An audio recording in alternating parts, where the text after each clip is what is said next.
ருசுல்.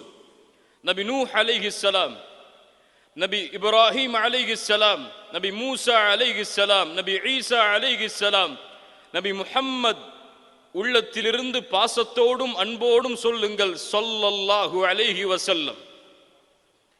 இந்த ஐவரிலும் அல்லாஹ் இருவரை அல்லாஹ் தனக்கு மிக நெருக்கமாக்கினான். அல் ஹபீபைன் அல் ஹலீலைன், முஹம்மது ரசூலுல்லாஹ் ஸல்லல்லாஹு அலைஹி வஸல்லம், இப்ராஹிம் அலைஹி ஸலாத்து வஸ்ஸலாம்.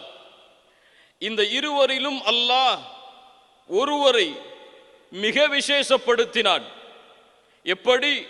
அல்லாஹ் படைத்த படைப்பில் இவரை போன்ற ஒரு படைப்பில்லை என்பதை உணர்த்துவதற்காக, இந்த நபியின் கண்ணியத்தை மதிப்பை என்னை தவிர வேறு யாரும் அறிந்து கொள்ள முடியாது என்பதை தெளிவுபடுத்துவதற்காக, வல்லாஹ் லா யஅரிஃபு கத்ரன் நபி